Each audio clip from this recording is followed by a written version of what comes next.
Jakarta, fin.co.id, politikus senior Partai Umat Amin Rais menantang Presiden Joko Widodo atau Jokowi untuk membuktikan ijazah aslinya di Pengadilan Negeri Jakarta Pusat pada tanggal 18 Oktober nanti. Datangi nanti 18 Oktober ke PN Jakarta Pusat, kemudian bawa ijazah SD, SMP, SMA-nya Pak Jokowi untuk mematahkan gugatan Bambang Tri yang dibantu oleh 4 advokat yang saya kira sangat tangguh. Dimuat oleh fin.co.id ya. Amin Rais tantang Jokowi tunjukkan kurang kaya, tunjukkan pakai kanya double, ijazah asli di pengadilan, jangan malah umbar buzzer secara liar. Kita tunjukkan ijazah aslinya, selesai, case close. Tetapi kalau misalnya dengan memajukan para buzzer yang berisik ke sana kemari, lalu dengan memberikan ancaman-ancaman, itu tidak menyelesaikan persoalan, karena remain in question jadinya persoalan ini. Banyak orang yang dipenjara, banyak orang yang ditangkap, banyak orang yang kemudian dibungkam, tapi masalah utamanya tidak selesai. Kan begitu.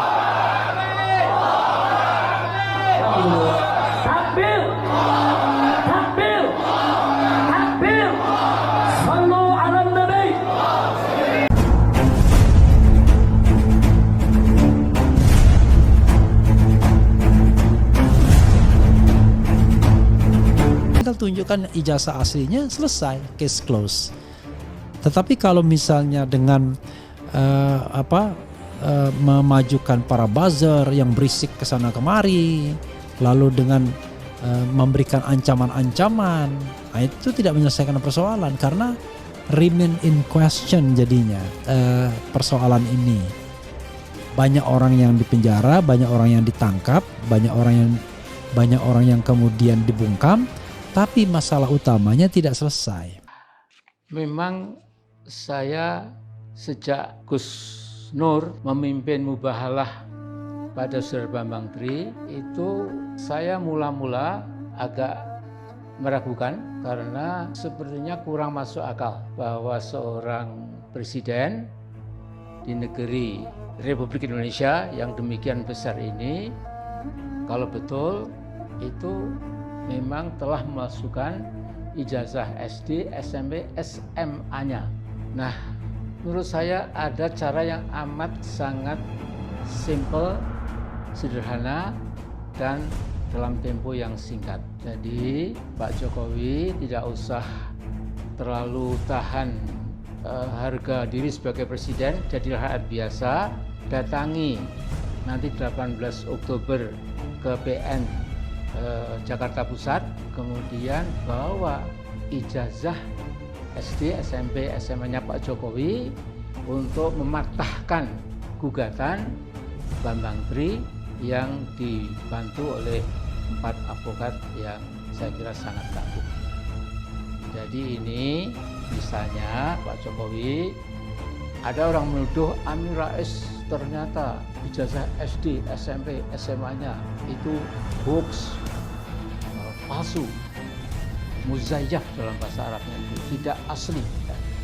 Nah, maka saya dengan menunjukkan di pengadilan itu, ya saya akan datang, kemudian saya tunjukkan, ini loh ijazah saya SD Muhammadiyah 17 Juli tahun 1956. Yang negeri itu memang sedang missing, sedang saya cari ya. Kemudian ijazah negeri SMP Muhammadiyah dan SMP negeri, ini ijazah negeri resmi. Di samping itu ijazah Muhammadiyah. Kemudian ijazah SMA negeri, di samping ijazah sekolah Muhammadiyah. Jadi SD 17 Juli 1956, SMP 14 Juli 1959, SMA 10 Juli 1962. Dan S1 UGM, ya, itu saya lulus S1 pada tanggal 25 April 1968. Ini resmi, asli, ya, pakai shot asli. Ya. Setelah itu saya ke Notre Dame mengambil S2. Ya. Saya ke Notre Dame, saya mendapatkan ijazah S2 Master of Art itu 10 Januari 74. University of Notre Dame, tanpa foto memang tidak di Amerika tidak ada foto. Setiap ijazah atau diploma itu hanya nama, tanggal lahir, dan sertifikasi yang otentik dari perguruan tinggi bersangkutan. Saya lulus Januari tanggal 10 tahun 1974. Kemudian saya punya PhD degree, ya, itu dari UC, University of Chicago. Ya. Ini tanggal 20 Maret 1981. Nah, jadi kalau saya dituduh macam-macam, misalnya saya datang ke pengadilan ini, sehingga yang menuduh saya akan mati kutu barangkali, ya, akan patah. Demikian juga Pak Jokowi, please do come to PN Jakarta Selatan. Ya cukup mungkin 10 menit, ya, Pak Jokowi tunjukkan ini loh ijazah saya yang asli. Nah, kemudian argumen Bambang Tri dan para advokat itu bisa salah. Makanya salah kaprah. Saudara, kalau ada mengatakan saudara ngaji, kita nggak usah bicara politik. Kalau kita nggak bicara politik, nanti para bajingan yang main politik, saudara. Kalau umat Islam tidak berpolitik, nanti yang berpolitik itu koruptor, bajingan, orang kafir, saudara, orang-orang yang akan ngerjai kita semua. Nggak bisa. Sekarang umat Islam jangan berpolitik, umat Islam jangan bicara politik. Akhirnya umat Islam pada bodoh soal politik, saudara. Kiai nggak ada mendekat ke politik, habaib nggak ada mendekat ke politik. Akhirnya yang masuk ke jurang politik hanya para bajingan, para penjahat, saudara. Mereka yang tidak menjalankan ajaran agama, akhirnya mereka yang buat undang-undang, mereka yang buat keputusan, mereka yang buat aturan, kita yang mesti melaksanakan.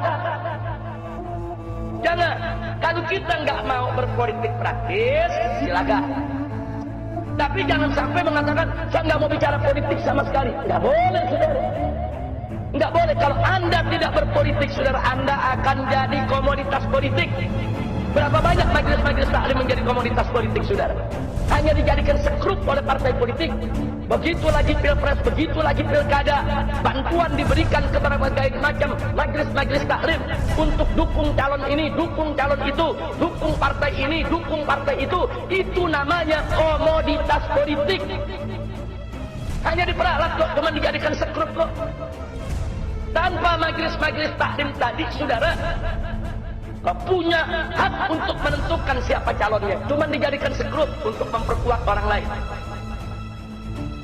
Maka itu kita katakan di sini khususnya kepada generasi muda yang punya bakat politik, masuk politik.